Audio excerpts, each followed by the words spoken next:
Is it on silent? Yes, it is on silent. But Vibration. Okay. okay.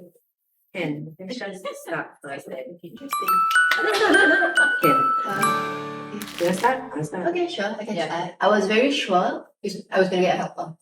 In terms of how much my parents were going to be involved, it took me a while to decide because I was always a bit worried about being a burden to them. Actually, they kind of planned the situation themselves.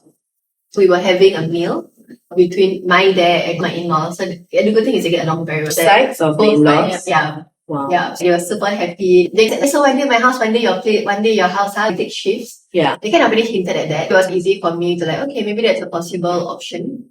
My father will come Mondays and Wednesdays. My mother-in-law will come Tuesdays and Thursdays. That is the arrangement I have right now. It's working very well. It's very hard to give a child your complete attention from morning to night, because especially if you don't want to be just on your phone while the child is there.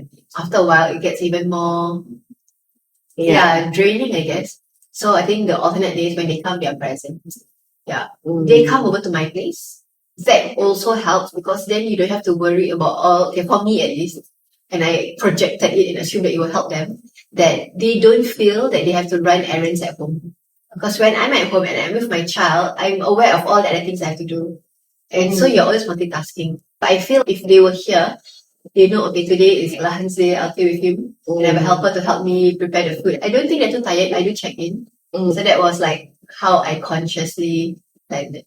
Yeah, what about you guys? What's the arrangement like? Right. So I guess for me, village means a small community of people who are there to help you with your child. I have two kids. My son is Nikhil and my daughter is Ishania. When I had Nikhil, when my helper used to go on off, it was very easy for me to take care of Nikhil on my own because I guess the ratio is one adult to one child. But when Ishania came about, it was very challenging because my husband travels for work as well.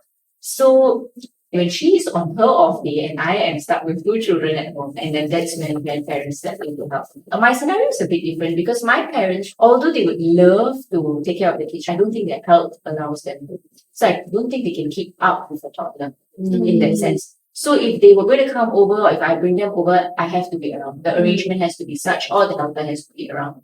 My in-laws are a bit different. They are willing to help out, but they also have their other grandkid to take care of. So their hands are like what Dee was sharing just now, which was both sides of the in-laws are like one. Is yours the same also? Yeah, grateful for that they actually get along pretty well. They also discuss child-related things, but are they as hands-on as this side? I don't think so, because our work schedules, right? Like mine is own time, own target, and my husband travels for work, so we have to have a very solid routine at home. To bring in other people into that routine, then managing their time, because they're not retired, right? So that added to the mix is just very complicated. So I guess that's why we still prefer to have it just me, Vinod, and the helper who's coordinating most of the children's schedule. And then any other time that we cannot, then we go out and ask for help from the grandparents. Your sister lives with you as well. So how does it help? Yes. So my sister lives with me, but she works, right? So Monday to Friday she's not around. So only weekend. I feel very guilty asking her for help during her only 2 off days. But she has helped me out a lot during weekdays dinner. So I have to go out and meet a client, then she comes and I will be like, can you just stay and help them during their dinner at bedtime? Yeah, she's agreeable. So having that extra pair of hands is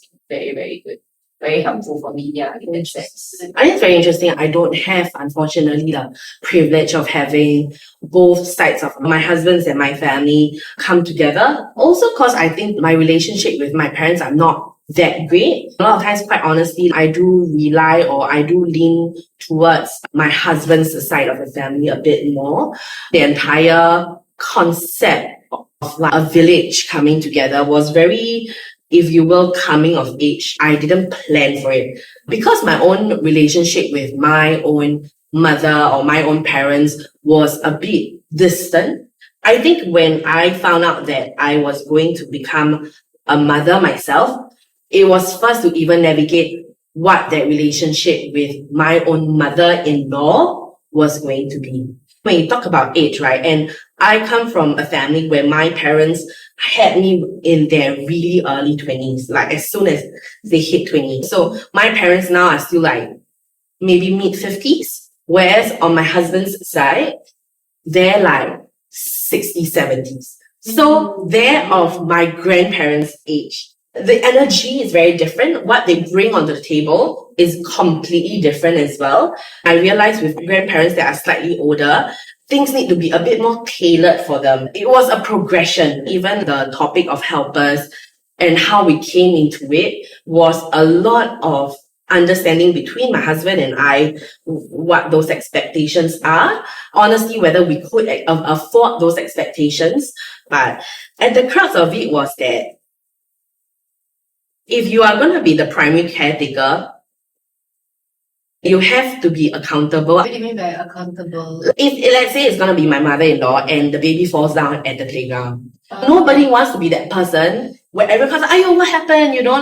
Or how do you even let that happen? I think that's a lot of pressure. So you do not want to have that tension with your mother-in-law? Or my husband, I didn't want to have conversations with my husband when he or I come back from work to say, "Oh, why the milk bottle is all over the place? Why is he not dressed?" And to have day-to-day conversations reduced to that was the crux behind even thinking about having a helper. Not to say that we push the blame to a helper, it is not. Also, as a family, how do we continue to have our own identity, be able to spend quality family time together? We've all got work to do. We've all got errands at the back of our heads and all of that stuff. The strength of the village is what we're trying to build here. It alleviates so much pressure, doesn't it? The role is a lot clearer when you have a helper. Yeah. So the accountability is you are in charge of food. It is very clear. I feel like with husband and wives, it's definitely a negotiation. Who does what and who does what when. Today I'm a bit tired, so you have to pick up a bit more slack. Yeah. But day to day, then you'll have that argument. If the grandparents are around, they actually just play with the kids. So then, as a parent, you're the one who's doing all the chores while the grandparent play with the kids. And you also don't have the time to play with the child. I didn't grow up with a helper. It was very weird for me to feel like I can have a helper at home. My dad didn't really like that, I guess. Well, I want to ask you guys though, why didn't you consider infant care? Money didn't make sense, right? Yeah, infant care was very expensive. It's more expensive than having a helper. I felt that the helper is able to help me with so many other things, right? Yeah, with my laundry, with cooking, with cleaning, so on and so forth.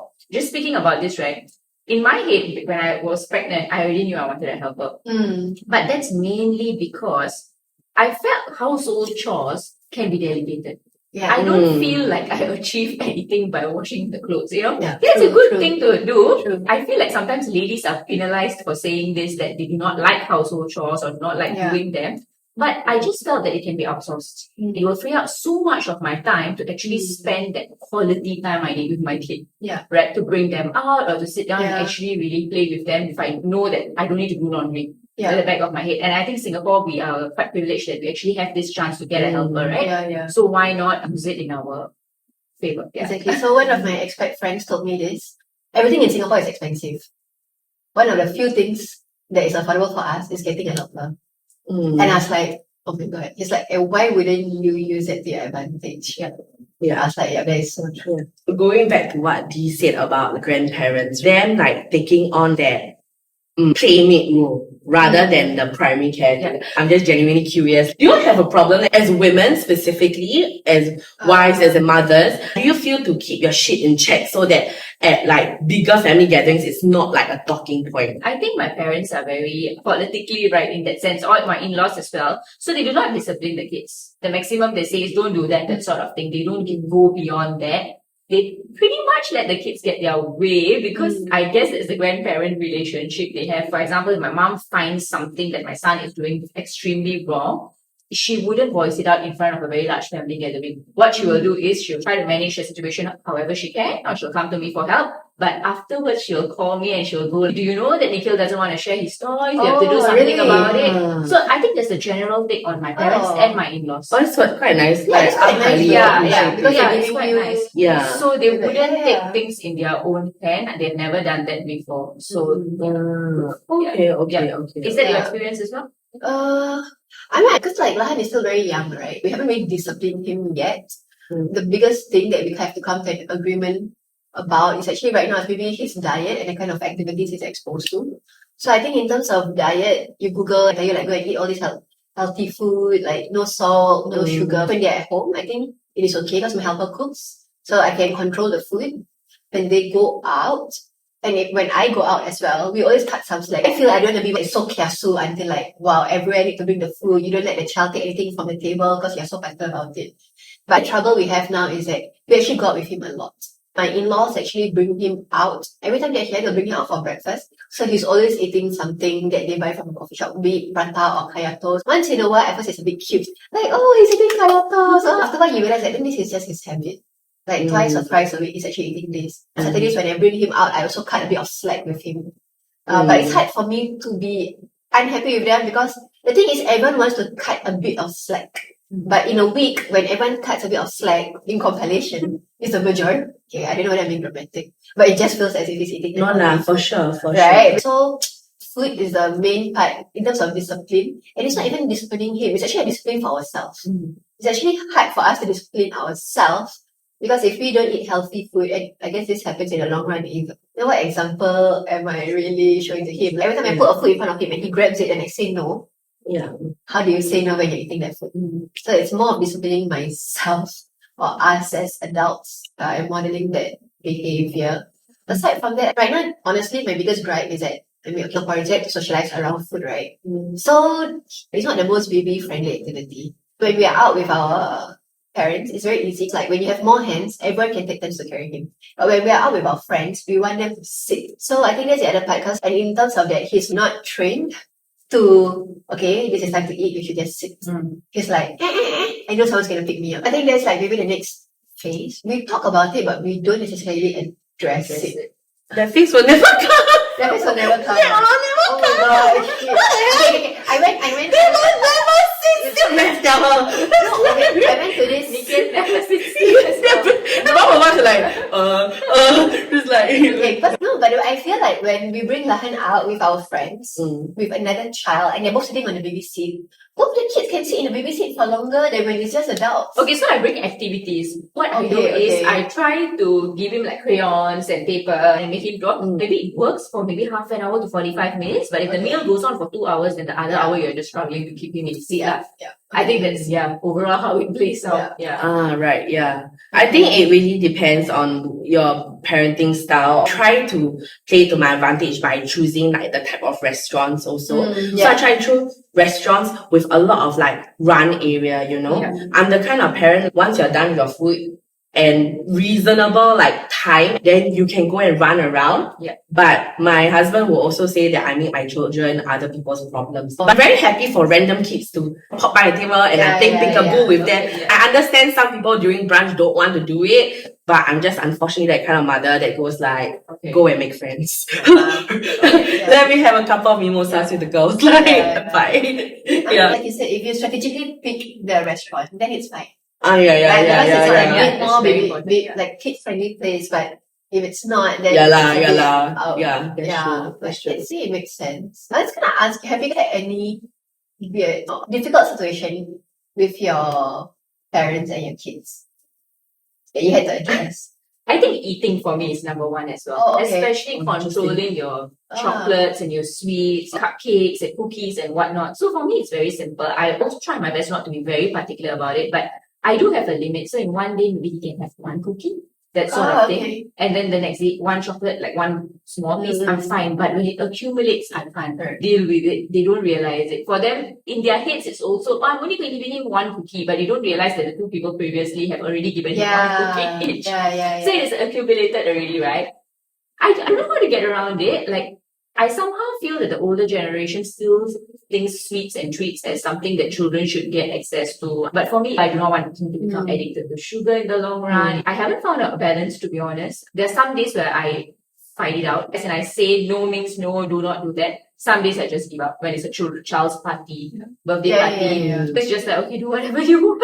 I think they're also brought up in a very different generation. I remember like my dad or my mother-in-law kind of shared this story where during that time, they can even drink like condensed milk with water. So that's pure sugar. For them to even know that we are paying so much money, or even formula, and that's how they brought it with, and they're perfectly fine. But even for us, right? Did you grow up eating healthy? I didn't, because I used to eat like Milo from the tin, you know. I don't remember at what age they start introducing sugar to me. If you ask them, they might be like, we didn't really think. But they're very scared. They're very scared of cough. Okay. I don't know whether you guys have that. Okay, so maybe like chocolates is okay, but like cold drinks, it's like, very cold. After this time, don't give this, babe. Yeah. Like after certain time, don't even bathe. So it's like, maybe tonight if you really want to bathe him, don't wash his hair. That kind of stuff. I'm like, so they have their own pantang, but different types of pantang. Yeah, I think we definitely have that ice cream argument. Kids are damn ass smart, right? Yeah. Like, they know who to go to in the room to get another treat, like whatever that y'all said. So before, they would have 3-4 treats in 2-3 hours. They're getting hyper and jumping all over the place.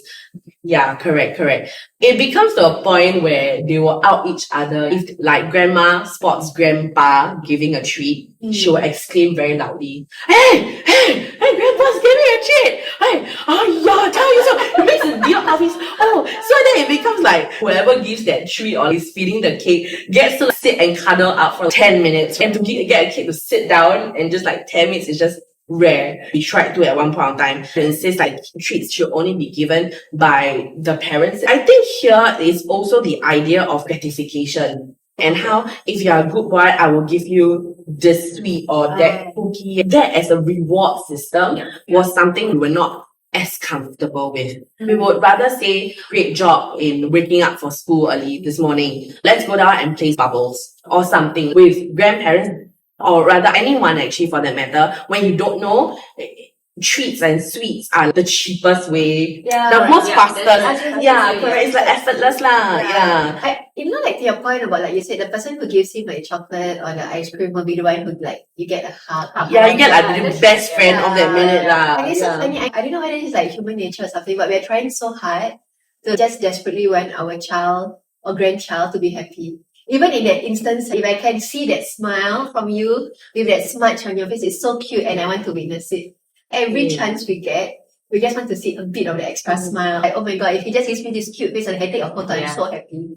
I think you're right. What is the cheapest way? Is the easiest to your disposal? For example, for me, what I will try to do is to bring him out for activities. Maybe for them, it's a waste of money. Those like indoor playground, go to Waddle or go to playgroup. It's actually a lot of effort. But that is because that is the activity that I enjoy and I think it's good for him and make him that much happier. That is at my disposal because I have more energy to do that. And for them, the easiest is this ice cream or this balloon. Then he goes out with his grandparents. He gets balloon, he gets small toys. But this is how I was brought up. This is what my parents did for us as well. And I think this is so how they also brought my husband up. They'll do their best to give us the littlest joy every other day. So you can just imagine how that translates to like grandchild, right? I do have conversations lah. If I do spot these little behaviors that it's easy for them to do at the moment, but will potentially make life for me difficult when I'm alone with the child, then I would call it out almost immediately because it's super unfair, ma. Even to the fact that like you go to a grandparent's house or you go to any house actually, then like you just stuff them with sweets. Like you're not the one sleeping the baby at night. Like we are like you know what I mean? The hyperactiveness, the waking up, the night travel, in the end, like we'll have to deal with it, It's something very real that they have to remember that's also part of raising the child. Yeah. I think then we have to consciously tell them like, Lahan didn't sleep last night until this time. We were up awake, blah, blah, blah, blah, blah. I think then they will empathize us because they know that we have to go to work the next morning. They see the ripple effect of that. And it's really like a teamwork because they are here in the day and we have to handle at night. So then you have to understand that this actually impacts how we care for at night or in the early hours before they come. So yeah. I'm just thinking if I've called them out on anything. I don't think so, actually. They've never done anything that really stood out to me to call them out. But they've gone in the opposite direction, actually. So what my dad used to do, right, is when Nikhil was now he's going to turn 3, maybe about 2.5, 2. He used to keep carrying him and holding his hands very tightly, like not letting go. And whenever he's eating, he'll like be holding him. He's just holding him all the time. And the whole body thing lah. And for me, it's like, He can do it on his own. Just let him go, let go of his hands. He can go to the toilet to pee. He can do these things on his own. You are just restricting him. But I don't know whether it's because he's scared he'll trip or he'll fall. So I had to say, don't do that. But that wasn't a very big, I don't think it's a very big show. I'm not sure. Yeah. Is it like a bit like a helicopter grandparent? Yeah, correct. You know, like we just like, okay, he can always want to be there. So I guess that to try to tell my dad that he needs independence took a bit out of him. He needs to be independent, let him do things on his own instead of us just being there all the time. Like even simple things like opening and closing the drawers, we're scared his fingers might, but I know that he knows how to do it already. Those kind of things I needed to educate them on. Like eventually they got used to the idea that you need to give kids independence. Like I think they were not used to it at all. Yeah, they were very into really treating him like a baby. Yeah, I had to get them out of that phase. I'm not sure if that was how parenting was done back then. But now we give our kids a lot of choices. Like we ask them, do you want to have pasta for dinner or rice for lunch? Those kind of things, I don't think we got it, right? Like we were just like pretty much whatever you give us. But now we ask them a lot of questions, which makes them smarter, I hope. So I think it's really a lot of the materials that we are being exposed to as well. I feel like our generation are being exposed to a lot of like Montessori things. The bookshelves have to be at their height. Let them pick their own clothes or give them the illusion of choice. And I don't know whether this is a very Western mindset or we are also being brainwashed without realizing it. But I feel like being exposed to this makes us feel like, okay, the child is independent. They won't throw a tantrum if they're being empowered because they feel they have their own identity and a say. Which kind of makes sense to me. Yeah. It was actually a conversation that I had, which was I would go to restaurants and I would see parents eating like leftovers of like kids. In my head, I never had my own meal. If like your parents were having a noodle dish, then you would just share with your parents. Right. But then now it's the other way around where the parents will order for the kids and then the parents will eat what the kids don't eat to finish what. I realized that it's the other way. Yeah, which is very I'm also a bit like that. I'm because it's just practical. That's like you will try to find something that is not overly flavorful on the menu. I'll buy porridge. Not so much I'll eat his leftover, but I'll eat what he can eat. But it's just practical, right? I don't know, man. Obviously, we will ask like, do you want rice or whatever at a very basic level?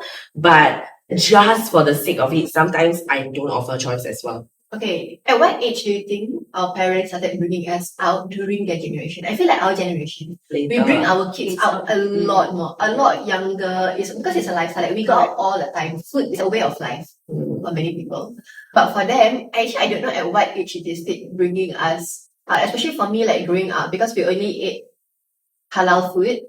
The limitations are even smaller. It's really like a lot of fast food. Okay. Yeah. And everything else is actually eating at home. Yeah, my friend was the other day telling me that even in her oldest sister's generation, I think her sister is maybe about 7 to 10 years older than her, they don't bring their kids out and go eat at a restaurant together. Let's go hang out with my friends and their kids. So once you have a kid, you're more at home. Yeah, in your bubble. Like in your bubble, you're cooking more at home and things like that. So it's a bit different, I think. Yeah. I mean, I do think that after having a child, to head out and look for friends and have these play dates and what have you is effort lah. Like so much effort. You know what I mean? So I understand. The effort to still reach out and still try to have your own life, but like thinking, oh, my children can be part of this. It's a lot of effort. I completely understand because I guess the convenient thing to do is to live in your own bubble. It sucks to be at home for me personally. 3 weekends back to back because then you start wondering, hey, have I lost my identity? Has my friends forgot about me? Do I even have friends? Like you start going into this whole thing, right? And it's a balance, right? For me, I peg it to like payday, like very openly. Like once pay come, I'm like, okay guys, it's brunch time. And then last 2 weeks we're just like fuck it, we're just at home, we just order like whatever's downstairs. Just like it's interesting a lot. Yeah. I feel like it depends on personality also. Do you think it's because they're all very social people? I think the two of us are very social. Yeah. We have like our dates and schedules and weekends and Friday night is booked 2-3 weeks ahead. Yeah. So it's hard for us to not have that once the kid comes around. I don't know what it's like for people on the flip side who don't go out as much. I'm not sure. The stories that I've heard is that they are definitely more homebound. And I have friends who consciously don't want to have a helper all their grandparents involved, because they said when they grew up, that's their primary memory. That they grew up with a helper and grandparents, and they don't have a lot of memories with their parents already. But okay, wait, putting the social thing aside, right? Yeah. I bring them out because I feel obliged to. Yeah, So yeah. I feel that the whole week he's in school, and then the evenings or weekends are precious, or when Vinod's in town, those few days are so precious that I need to bring him out, because I feel like he's learning so much by going outdoors. To a restaurant or to a playground or to a mall or even to an arcade. You know, he's being exposed to so much more. So even if I was not a social person, I am, but even if I'm not a social person, I think I'll feel very guilty if I don't bring my child out. Yeah. This apartment is so small, right? So it's like then you also run out of things to do. Correct. And like I was just telling my husband, you know, I've been the one who's been arranging playdates like every single week, whatever. It's a lot of effort, you know. Where are your friends? Where are your friends with kids? Why don't you go and plan this with them? So you go on Thursdays, hang out with them. Yeah. But hanging out with your friends with kids are also not really hanging. Yeah, it's not. It's just another job. It's nice to just like have the kids around. Yeah. And like doing that. I think they just need to be a bit older, and then they really end up doing their own things. That's what I hear from parents with slightly older kids, maybe like 8 or 9 onwards, right? Yeah. Afterwards, they really are independent. They have their own clique of friends, right? Whenever they meet, then they just do their own thing. They are usually playing video games or building a sandcastle together. They do their own thing, and then the parents get to have their alone time. So I guess it's just a phase that is still very young. Yeah. But I feel like even that sometimes need to be taught, right? I guess schools help, but you need to socialize them enough so that they know in this setting, you hang out with the little kids here, playing here. Yeah. And the adults can sit at the dining table and have their meal while you're like, playing in the living area. Yeah.